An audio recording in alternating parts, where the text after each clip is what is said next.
Bienvenue sur Africa 24 dans cette nouvelle édition du 12-15. Voici les titres de l'actualité. Le Nigeria veut interdire l'importation des produits alimentaires sur son territoire. Une mesure protectionniste décidée par le président Muhammadu Buhari pour stimuler la production nationale. Signature d'un accord bilatéral entre le Rwanda et le Brésil dans le domaine du transport aérien, un partenariat qui devrait permettre l'ouverture prochaine des vols directs entre Kigali et Brasilia. Et l'Étoile du Congo remporte la Coupe nationale en battant l'AS Auto en finale. Un premier trophée depuis 13 ans et un 6e couronnement concernant cette même compétition. Au Nigeria, le président Muhammadu Buhari a ordonné à la Banque centrale de bloquer les demandes des importateurs de produits alimentaires en devises étrangères. Objectif, stimuler la production locale pour redresser la situation économique du pays en berne depuis 2016. Ange Noménio. Le Nigeria veut bloquer les importations de denrées alimentaires sur son territoire. Selon le président Muhammadu Buhari, à l'origine de ce projet, l'agriculture locale a besoin d'être stimulée pour gagner en autosuffisance. Il a de ce fait ordonné à la Banque centrale du Nigeria de bloquer les demandes des importateurs de produits alimentaires en devises étrangères. Cette décision du président nigérian est à saluer et devrait servir d'exemple à l'ensemble des pays africains qui continuent de dépenser de grosses quantités de réserves de change pour importer ce qu'ils vont manger, alors que l'Afrique regorge 67% des terres cultivables qui ne sont pas exploitées. Au premier trimestre 2018, le Nigeria importait pour 451 millions d'euros en produits agricoles. Un an plus tard, la progression était de 25%. Au début de son premier mandat, le président Muhammadu Buhari avait interdit l'importation de riz et relancé ainsi la filière locale. Il entend faire de même pour l'ensemble de la production agricole nigériane. Cette décision à court terme va faire hausser un peu le niveau de ces biens alimentaires-là, en ce sens que ça protège les producteurs locaux. Mais disons que si cette politique marche dans le long terme, le Nigeria va beaucoup produire et on va voir le niveau des prix baisser, au bien d'âme des consommateurs nigériens. Après avoir signé l'entrée de son pays dans la zone de libre-échange continentale africaine, le chef de l'État nigérian envoie un signal fort à ses compatriotes opérateurs économiques. Il entend poursuivre sa politique économique protectionniste et rester le numéro 1 du Made in Nigeria. Le Rwanda et le Brésil ont signé un accord de coopération dans le domaine du transport aérien le 14 août. Un partenariat qui devrait permettre à leurs compagnies aériennes respectives d'ouvrir des liaisons entre Kigali et Brasilia. Reportage de notre correspondant Fraternda Kaisenga. Le Rwanda et le Brésil ont signé ce 14 août 2019 un accord bilatéral de partenariat des services aériens, ce qui va améliorer les échanges entre les deux pays selon les autorités rwandaises et brésiliennes. Pour le Rwanda, c'est une occasion pour le secteur privé de tirer parti des avantages économiques qui en découleront. Par cet accord, nous voyons de multiples opportunités d'échange entre nos deux pays. Tout d'abord, en ce qui concerne le flux des touristes brésiliens au Rwanda et les Rwandais qui veulent se rendre au Brésil. Ceci constitue une belle opportunité d'affaires. Notre gouvernement a également signé un accord de partenariat dans le domaine agricole dans lequel excelle le Brésil. Donc ceci est un moment fort dans le renforcement de nos relations. Le Rwanda a lourdement investi pour le développement de la compagnie aérienne nationale et continue son expansion. Selon le Fonds monétaire international, Rwandair a même dépassé le plafond de dette de 87 millions de dollars en 2018. Avec cet accord bilatéral, la compagnie aérienne rwandaise met le Brésil sur la liste de ses futures destinations. S'il y a un pays que nous voulions pour nous introduire en Amérique latine, c'est le Brésil. Il est clair que c'est un pays très vaste avec une grande population et beaucoup d'opportunités à explorer. Je ne peux pas dire que nous allons commencer des vols à destination du Brésil demain, mais je vous promets qu'on va y aller dans un futur proche.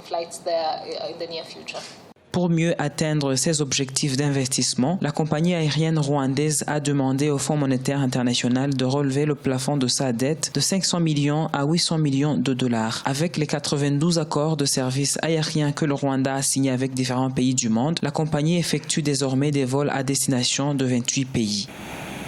L'Éthiopie veut devenir le nouveau hub textile de l'Afrique, mais pas seulement. Le pays ambitionne également de s'imposer comme le nouvel Eldorado de la fabrication de chaussures. Un pari osé qui semble intéresser les investisseurs puisque les ateliers de confection se sont multipliés ces dernières années. Fanny Mounichi.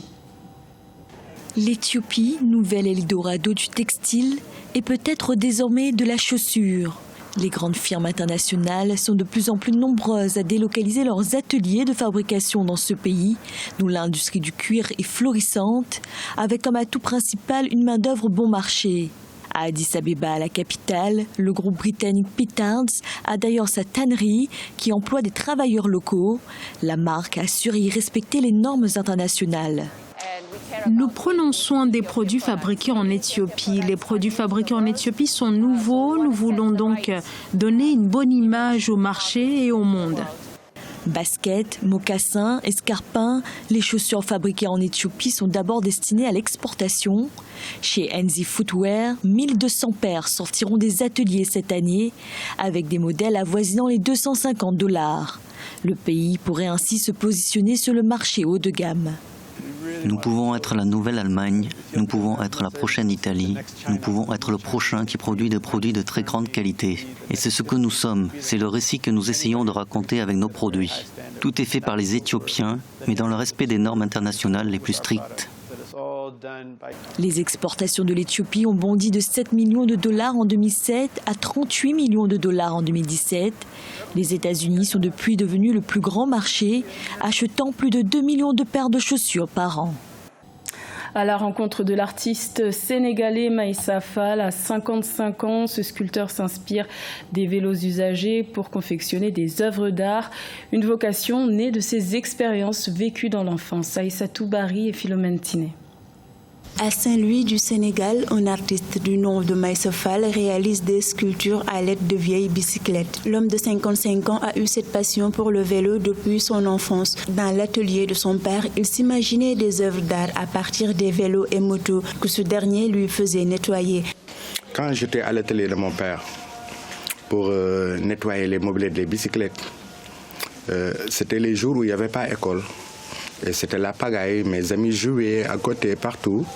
Il y avait des enfants qui jouaient et je voulais aller les rejoindre. Et quand j'ai fait le nettoyage, taf, je dis papa, c'est propre, viens voir. Il vient et il dit non, Maïssa, regarde le guidon, regarde le moyeu, regarde la jante, les rayons, ouais, la chaîne, le développement, les pignons, les freins, les garde-boue, le porte-bagages. Et je continuais à nettoyer. Cette seconde fois, dans ma tête, je l'ai transformé en des oiseaux, des personnages. À partir de ces vélos, l'artiste fait ses meilleures inventions. Dispersées dans une magnifique station balnéaire, chacune de ces sculptures porte un sens. Dans certaines bicyclettes avec porte-bagages et tout au complet, on peut trouver 2000 pièces. Et aucune ne peut aller sans l'autre. Il y a cette union, cette solidarité. Ils sont ensemble, ils sont soudés. L'artiste Maïssa Fall a transformé ses visions en réalité. Aujourd'hui, il recycle des vélos abandonnés en utilisant chaque partie pour créer des sculptures qui prolongent leur utilité. Il considère cela comme fermer le cercle dans le cycle de la vie. Le champion de l'édition 2019 de la Coupe du Congo de football a été couronné le 14 août à Brazzaville. Il s'agit de l'Étoile du Congo qui a remporté la finale qui l'opposait à l'AS Auto. Une victoire arrachée au tir au but. Retour sur cette rencontre dans ce reportage de notre correspondant Deva Panzou.